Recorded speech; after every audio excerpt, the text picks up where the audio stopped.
முதல் கேள்வியை நான் துரைபாண்டியன் அவர்களிடமிருந்தே ஆரம்பிக்கிறேன். மோடி அவர்களுடைய இந்த பேச்சு இது புதிதல்ல. ஏற்கனவே அவர் நிறைய விஷயங்கள் பேசியிருக்காரு. அதுலேயும் இந்த குறிப்பாக பார்த்தா பூரி ஜெகநாதனுடைய மகன் நான் அப்படிங்கிற வார்த்தைகள்லாம் ஏற்கனவே அவர் சொல்லியிருக்கிறார். ஆனால் இப்போ பேசியிருக்கிறது பயாலஜிக்கலாக நான் பிறந்ததாக மனிதனாக பிறந்ததாக நான் உணரலை அப்படிங்கிறாரு.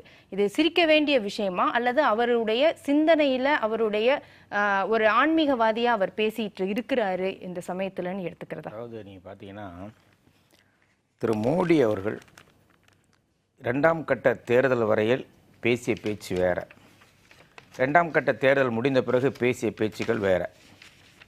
அதாவது ஒரு பிரதமர் எப்படி பேசக்கூடாதோ அதற்கு ஒரு உதாரணமாக பேசிக்கொண்டே இருந்தார். வடக்கு தெற்கு என்று பேசினார். அதற்கு பிறகு முஸ்லீம் இந்து என்று பேசினார். அவங்க போட்டிருக்கிற தாலியை கூட அறுத்து முஸ்லீம்கிட்ட காங்கிரஸ்காரன் கொடுத்துருவாங்கன்னு சொல்லி பேசினார். அண்மையில் இப்போ ஒரிசாவில் போய் ஒரு பேச்சு பேசினார். பூரி ஜெகநாதர் கோயிலுடைய அந்த கருவூலத்தோட சாவி காணாமல் போயிடுச்சு. அந்த சாவி எங்கே இருக்குது தெரியுமா? தமிழ்நாட்டில் இருக்குது.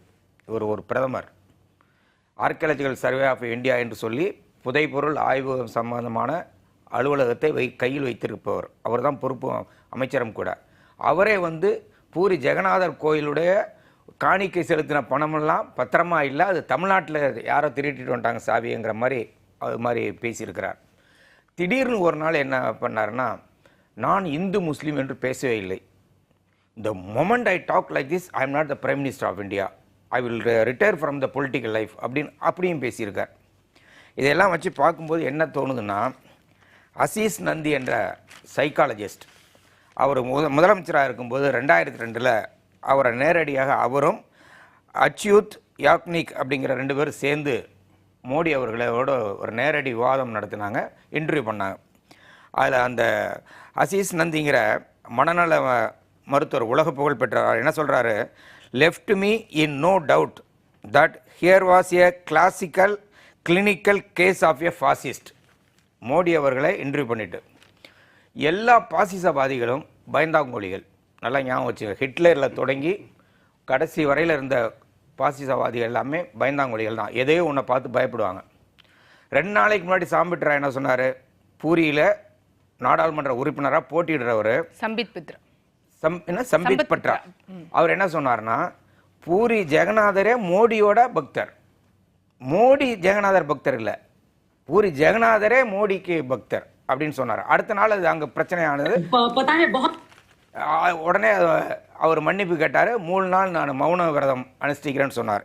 இப்போ மோடி நான் அவதாரங்கிறார். அவதாரம்ங்கிற வார்த்தை இருக்குது பாருங்கள், அதில் நீங்கள் ராமாயணம் மகாபாரதம் அதெல்லாம் அவதார காப்பியங்கள். விஷ்ணு பல்வேறு அவதாரங்களில் வந்தது, மனிதனாக வாழ்கிறது தான் அவதார காப்பியங்கள். சிலப்பதிகாரம் பௌதார காப்பியங்கள்னு சொல்லுவோம், அது மனிதனாக இருந்து தெய்வமானது அப்படின்லாம் காப்பியங்கள் இருக்கிறது. இப்போ அவர் அவதாரம்ங்கிற வார்த்தையை அவர் பயன்படுத்தினார். நான் ஏதோ ஒரு விஷயம் செய்வதற்காக நான் கடவுளால் நான் அனுப்பி வைக்கப்பட்டிருக்கிறேன் அப்படிங்கிறார். இல்ல, கடவுளே பிறக்கிறது தான் மனிதனா பிறக்கிறது அவதாரம்னு சொல்லுவோம். கடவுளால் அனுப்பி வச்சிருக்கிறாரு ஏதோ ஒண்ணு செய்யறதுக்கு. சரி, கடவுளாலே அனுப்பி வச்சிருக்கணுங்கிற. சரி, கடவுளை அதாவது அவர் சொன்ன வார்த்தையை சொல்றேன். நான் எப்போதும் சோறுடையாமல் பணியாற்றி வருகிறேன். நான் கடவுளால் இந்த பூமிக்கு அனுப்பப்பட்டவன். நான் சோர்வடையாமல் பணியாற்றுவதற்கு கடவுள் கொடுத்த பரிசுதான் அந்த சக்தி. என் தாயின் மரணத்துக்கு பின்னர் பலவற்றை சிந்தித்து பார்க்கிறேன். இரத்தமும் சதையும் கலந்த உடல் ரீதியான சக்தி தான் அனைவரையும் இயக்குவதாக நினைத்திருந்தேன். அப்படி இல்லை என்பதை இப்போது உணர்கிறேன். அவற்றை நான் ஏற்றுக்கொள்ளவும் செய்கிறேன். மற்றவர்கள் இதனை விமர்சிக்கலாம், அதற்கு எதிராகவும் சொல்லலாம், ஆனால் நான் அவற்றை முழுமையாக நம்புகிறேன். இப்போ எனக்கு சில கேள்விகள் இருக்குது. மோடி கடவுளால் அனுப்பப்பட்டவர்னா, கொரோனா நோய் எல்லாரும் செத்தம்ல, 5,33,000 பேர். இதை அரசாங்கம் ஒத்துக்கலை. ஆனால் 102 கோடி பேருக்கு நான் தடுப்பூசி போட்டேங்கிறத ஒத்துக்கிறாங்க. ஏன் இந்த அவசியம் ஏற்படுதப்போ? கடவுளால் நேராக அனுப்பப்பட்டவர். 10 அவதாரங்கள், தச அவதாரம்னு சொல்லுவோம், 10 அவதாரம். இவர் எந்த அவதாரம்? இப்போ கடவுள் அவதாரம்ங்கிறது விட்டுங்க சார், கடவுளாலே அனுப்பப்பட்டவர். ஆமா, அவருக்கு நோக்கம் என்ன? கடவுளால் அனுப்பப்பட்ட மோடி 10 வருஷத்துக்கு முன்னாடி என்ன பேசினார், இப்போ என்ன செஞ்சுக்கிட்டு இருக்கார்? அதுதான் கேள்வியே. பெட்ரோல் விலையை 60 ரூபாய் கொண்டு வந்துட்டாரா?